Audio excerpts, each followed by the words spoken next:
Hi friends, എക്സാമിനനുസരിച്ച് പഠിക്കുന്നവരാണോ നിങ്ങൾ? അങ്ങനെയാണെങ്കിൽ ഒരു എക്സാമും കിട്ടാതിരിക്കാനുള്ള സാധ്യത വളരെ കൂടുതലാണ്. എപ്പോഴൊക്കെയാണ് നമ്മൾ എക്സാമിനനുസരിച്ച് പഠിക്കേണ്ടത് എന്നാണ് ഈ ഒരു വീഡിയോയിൽ കൂടെ ഞാൻ പറയാൻ ഉദ്ദേശിക്കുന്നത്. സോ നിങ്ങൾ എക്സാമിനനുസരിച്ച് പഠിക്കുന്ന ഒരാളാണെങ്കിൽ ആദ്യം നിങ്ങൾ SSC CGL exam or SSC പാറ്റേണിൽ നിങ്ങൾക്കറിയാം 4 ടോപ്പിക്കുകളാണുള്ളത്. QA ഉണ്ട്, RA ഉണ്ട്, ഇംഗ്ലീഷ് ഉണ്ട്, GK ഉണ്ട്. ഇതിനോട് അതേ പാറ്റേണിൽ നിങ്ങൾക്ക് പ്ലാൻ ബി ആയിട്ട് കൊണ്ടുപോകാൻ പറ്റുന്ന എക്സാമുകളാണ്. ഒന്ന് SSCയുടെ തന്നെ MTS എക്സാമിനേഷൻ ഉണ്ട്, അതിൽ GK ആൻഡ് ഇംഗ്ലീഷാണ് നിങ്ങൾക്ക് മാർക്ക് കൗണ്ട് ചെയ്യുന്നത്. രണ്ടാമത്തെ RRB NTPC ഉണ്ട്. RRB NTPCക്ക് വേണ്ടിയിട്ട് ഇംഗ്ലീഷ് വേണ്ട, ബാക്കി 3 ഏരിയകളും ഉണ്ട്. സോ നിങ്ങൾ എപ്പോഴാണ് ഒരു എക്സാമിന് വേണ്ടി അല്ലെങ്കിൽ എക്സാമിനനുസരിച്ച് നിങ്ങൾക്ക് പ്രിപ്പയർ ചെയ്യാൻ പറ്റുക?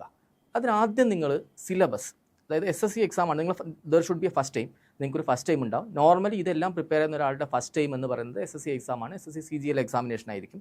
സോ നിങ്ങൾ ആദ്യം ചെയ്യേണ്ടത് സിലബസ് കംപ്ലീറ്റ് ചെയ്യുക എന്നുള്ളതാണ്. സോ നിങ്ങളുടെ ഫസ്റ്റ് പ്രിഫറൻസ് എന്ന് പറയുന്നത് സിലബസ് കംപ്ലീറ്റ് ചെയ്യുന്നതായിരിക്കണം. സോ സിലബസ് കംപ്ലീറ്റ് ചെയ്യുന്ന സമയത്ത് QA, RA, QAനെ സംബന്ധിച്ചിടത്തോളം QA, RA, English and GK there should be a plan. ആ സിലബസ് എങ്ങനെയാണ് കംപ്ലീറ്റ് ചെയ്യുക എന്നുള്ളതൊന്നും ഈ വീഡിയോൻ്റെ ഭാഗമല്ല, അത് നിങ്ങൾക്കറിയാം. സോ സിലബസ് കംപ്ലീറ്റ് ചെയ്യുന്ന സമയത്ത് നിങ്ങൾ ചിലപ്പോൾ നിങ്ങളൊരു കോച്ചിങ് എടുത്തിട്ടുണ്ടാവും, ഇല്ലെങ്കിൽ നിങ്ങൾക്ക് സെൽഫ് സ്റ്റഡി ആയിരിക്കും. ഏതാണെങ്കിലും നിങ്ങൾ ഒരു സമയത്ത് സിലബസ് കംപ്ലീറ്റ് ചെയ്യുന്ന സമയത്ത് നിങ്ങളൊരു സ്കോർ ഒരു 110 to 120 or 120 to 130 ആ റേഞ്ചിലേക്ക് നിങ്ങളുടെ സ്കോർ മിക്കവാറും എത്തും. സോ QAനെ സംബന്ധിച്ചിടത്തോളം നിങ്ങൾ നിങ്ങളൊരു base plus advance level of questions എല്ലാം ഡിസ്കസ് ചെയ്തതിന് ശേഷം കംപ്ലീറ്റ് പ്രീവിയസ് ഇയർ ക്വസ്റ്റ്യൻസും ഡിസ്കസ് ചെയ്യണം. സോ ഇതെല്ലാം കഴിയുന്ന സമയത്ത് നിങ്ങളൊരു മാർക്ക് ഒരു 130, 140, 140 പ്ലസ് റേഞ്ചിലേക്ക് നിങ്ങൾക്ക് കൺസിസ്റ്റൻ്റ് ആയിട്ട് Tier 1 സ്കോർ എത്തും.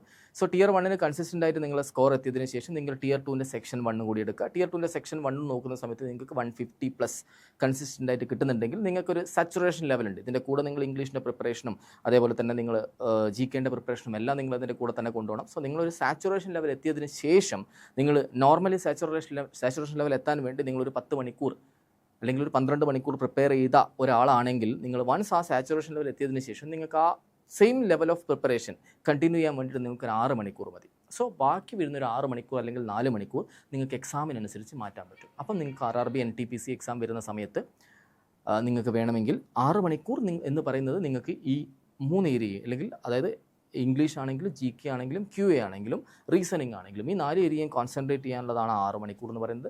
ബാക്കിയുള്ള 6 മണിക്കൂർ അല്ലെങ്കിൽ 4 മണിക്കൂർ എന്ന് പറയുന്നത് നിങ്ങൾക്ക് ഇവിടെ എക്സ്ട്രാ വരുന്ന സാധനം. RRB NTPCക്ക് ഇംഗ്ലീഷ് ഇല്ല, പകരം GK കുറച്ചുകൂടി ഫോക്കസ്ഡ് ആണ്. അപ്പം ആ GKക്ക് ഫോക്കസ് ചെയ്യാൻ വേണ്ടിയുള്ള സമയമാണ് ബാക്കിയുള്ള 4 മണിക്കൂർ. ഇതേപോലെ SSC MTS എക്സാമിനേഷൻ വരുന്ന സമയത്ത് നിങ്ങളൊരു 6 മണിക്കൂർ എന്ന് പറയുന്നത് നിങ്ങൾക്ക് QAക്ക് കൊടുക്കണം, RAക്ക് കൊടുക്കണം, ഇംഗ്ലീഷിന് കൊടുക്കണം, GKക്ക് കൊടുക്കണം. ആൻഡ് ബാക്കിയുള്ളൊരു 4 മണിക്കൂർ എന്ന് പറയുന്നത് നിങ്ങൾക്ക് GKക്കും ഇംഗ്ലീഷിനും എക്സ്ട്രാ ആയിട്ട് നിങ്ങൾക്ക് എഫേർട്ട് ഇടാവുന്നതാണ്. സോ ഈ രീതിയിലായിരിക്കണം നിങ്ങൾ എക്സാമിനനുസരിച്ച് പ്രിപ്പയർ ചെയ്യേണ്ടത്. അല്ലാതെ നിങ്ങളൊരു പ്രിപ്പറേഷൻ നടന്നുകൊണ്ടിരിക്കുന്ന സമയത്ത് അല്ലെങ്കിൽ നിങ്ങളൊരു സാച്ചുറേഷൻ ലെവൽ എത്തുന്നതിന് മുമ്പേ നിങ്ങൾ എക്സാമിനനുസരിച്ച് പ്രിപ്പയർ ചെയ്ത് ഡെഫിനറ്റ്ലി നമ്മളൊരു മെൻറ്റാലിറ്റിയാണ്. അപ്പോൾ 2 മാസത്തിന് അടുത്ത് നിങ്ങൾക്ക് RRB NTPC എക്സാമിനേഷൻ ഉണ്ട്, നിങ്ങൾ പ്രിപ്പറേഷൻ സ്റ്റാർട്ട് ചെയ്തിട്ടേ ഉള്ളൂ, നിങ്ങളൊരു സാച്ചുറേഷൻ ലെവൽ എത്തിയിട്ടൊന്നുമില്ല. നിങ്ങളൊരു SSC CGL എക്സാമിനേഷൻ 100-110 റേഞ്ചിൽ മാർക്ക് നിങ്ങൾക്ക് കിട്ടുന്നുള്ളൂ.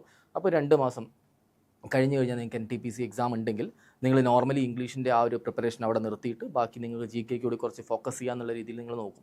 നിങ്ങൾ ആലോചിക്കേണ്ട കാര്യം ഇത്രയേ ഉള്ളൂ. ഡെഫിനറ്റ്ലി SSC എക്സാമിനേഷൻ്റെ പ്ലാൻ ബി ആണ് RRB NTPC എക്സാമിനേഷൻ. നോക്കുകയാണെങ്കിൽ നമ്മൾ കഴിഞ്ഞ CGL എക്സാമിനേഷൻ 1,30,000 ആൾക്കാർ Tier 1 ക്ലിയർ ചെയ്തിട്ടുണ്ട്. അതിലൊരു 20,000-ഓളം ആൾക്കാർക്ക് മാത്രമേ ജോലി കിട്ടൂ. ബാക്കി 1,10,000 ആൾക്കാർ ഇപ്പോഴും കട്ട് ഓഫ് കടന്ന ആൾക്കാർ, അത് കഴിഞ്ഞ എക്സാമിനേഷൻ്റെ കട്ട് ഓഫ് കടന്ന ആൾക്കാർ പുറത്തുണ്ട്. അവരെല്ലാവരും ഈ NTPC എക്സാമിന് വേണ്ടി കോമ്പീറ്റ് ചെയ്യും. അപ്പം അവരുടെ ഇടയിലേക്ക് നമ്മൾ പ്രിപ്പറേഷനൊന്നും പ്രോപ്പർ ആവാതെ കോമ്പീറ്റ് ചെയ്തിട്ട് കാര്യമുണ്ടോ എന്നുള്ളതാണ് നമ്മൾ ആദ്യം ചിന്തിക്കേണ്ടത്.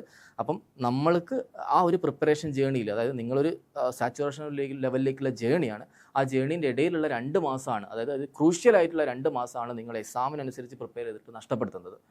അപ്പം അങ്ങനെ നഷ്ടപ്പെടുത്തി കഴിഞ്ഞ് കഴിഞ്ഞാൽ വീണ്ടും നിങ്ങൾ തിരിച്ചെത്തുന്ന സമയത്ത് നിങ്ങൾ SSC ഏത് ലെവൽ ഓഫ് പ്രിപ്പറേഷനിൽ നിങ്ങൾ എത്തിയിട്ടുണ്ടോ ആ ലെവലിൽ നിങ്ങൾ എത്തില്ല, അതിൻ്റെയും താഴേക്കേക്ക് നിങ്ങൾ പോയിട്ടുണ്ടാവും. അപ്പോൾ അവിടുന്ന് വീണ്ടും ബിൽഡ് ചെയ്ത് കൊണ്ടുവരണം. അപ്പോഴായിരിക്കും SSC MTS എക്സാമിനേഷൻ വരുന്നത്. ആ സമയത്ത് നിങ്ങൾ QAയും RAയും ഒഴിവാക്കി GKയും ഇതിന് മാത്രം പഠിക്കും. അവിടെയും ഇതേപോലെ സാച്ചുറേഷൻ ലെവൽ എത്തിയിട്ട് എക്സാമിനനുസരിച്ച് പഠിക്കുന്ന ഒരുപാട് പേര് കോമ്പീറ്റ് ചെയ്യാനുണ്ട്. അത്രത്തോളം വേക്കൻസികളുമില്ല.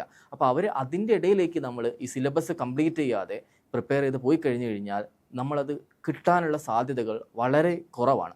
അപ്പോൾ നിങ്ങൾ നോർമലി ചെയ്യേണ്ടത് സിലബസ് കംപ്ലീറ്റ് ചെയ്താൽ തീർന്നില്ല, നിങ്ങൾ അതിൻ്റെ ഒരു സാച്ചുറേഷൻ ലെവലിലേക്ക് എത്തുക. ചിലപ്പോൾ അതിനൊരു വർഷം എടുക്കും, ചിലപ്പോൾ 1.25 വർഷം എടുക്കും. ഇറ്റ് ഡിപ്പെൻസ്, നിങ്ങൾ ഇൻവെസ്റ്റ് ചെയ്യുന്ന ടൈമിനും നിങ്ങളൊരു ഇൻ്റലക്ച്വൽ കപ്പാസിറ്റിക്കും അനുസരിച്ച് എടുക്കും.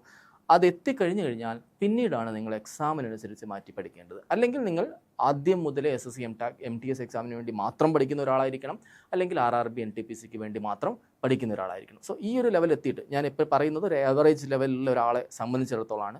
ഡെഫിനറ്റ്ലി നല്ല രീതിയിൽ ഇൻ്റലക്ച്വൽ ലെവലുള്ള ഒരാളെ സംബന്ധിച്ചിടത്തോളം എക്സാമിനനുസരിച്ച് തുടക്കം തൊട്ട് പഠിക്കുന്നതിനെ കൊണ്ടേ കുഴപ്പമില്ല. അവർക്കൊരു 3 മാസം കൊണ്ടല്ല എക്സാമും കിട്ടാവുന്ന രീതിയിലേക്കുള്ളൊരു ഇൻ്റലക്ച്വൽ കപ്പാസിറ്റിയും അവരെ അതിൻ്റെ ഒരു ഇംഗ്ലീഷ് ലാംഗ്വേജിൻ്റെ ഒരു ലെവലും GKയുടെ ഒരു ലെവലും ഒക്കെ അവർക്ക് ഉണ്ടാവും. അപ്പോൾ അവരെ ഉദ്ദേശിച്ചിട്ടുള്ളതോ അല്ലെങ്കിൽ അവർക്ക് വേണ്ടിയിട്ടുള്ളതോ അല്ല ഈ പറയുന്നത്. ഞാൻ പറയുന്ന ഒരു ഏവറേജ് ആയിട്ടുള്ള ഒരാളെ സംബന്ധിച്ചിടത്തോളം നോർമലി ഒരു 7 to 8 months കൊണ്ട് അല്ലെങ്കിൽ 6 to 7 months കൊണ്ട് സിലബസ് കംപ്ലീറ്റ് ചെയ്തിട്ട് ഒരു 1.5 yearsൻ്റെ ഉള്ളിൽ മാത്രം ഒരു സാച്ചുറേഷൻ ലെവലിൽ എത്തുന്ന ഒരാളെ സംബന്ധിച്ചിടത്തോളമാണ് ഞാൻ പറയുന്നത്. അപ്പോൾ അവർ ഈ ഒരു രീതി, അതായത് നിങ്ങൾ എക്സാമിനനുസരിച്ച് മാറ്റി പഠിച്ചു കഴിഞ്ഞ് കഴിഞ്ഞാൽ നിങ്ങൾ 1 വർഷം അല്ലെങ്കിൽ 1.25 വർഷം കൊണ്ട് നിങ്ങൾ സാച്ചുറേഷൻ ലെവൽ എത്തുന്നത് നിങ്ങളുടെ 2 years ആവും. അപ്പോഴും വീണ്ടും എക്സാം വരും, അപ്പോഴും നിങ്ങൾ മാറ്റി പഠിക്കും. അപ്പോൾ ഒരു തരത്തിലും നിങ്ങൾ ഒരു എക്സാമിൻ്റെയും കട്ട് ഓഫ് കടക്കാത്തൊരു ലെവലിലേക്ക് നിങ്ങൾ എത്തും. സോ നന്നായി ചിന്തിച്ചിട്ട് നല്ല രീതിയിൽ സിലബസ് കംപ്ലീറ്റ് ചെയ്തിട്ട് നല്ല രീതിയിലൊരു സാച്ചുറേഷൻ ലെവലിൽ നിങ്ങൾ എത്തിയതിനു ശേഷം മാത്രം എക്സാമിനനുസരിച്ച് പഠിക്കാൻ ശ്രമിക്കുക. So all the best.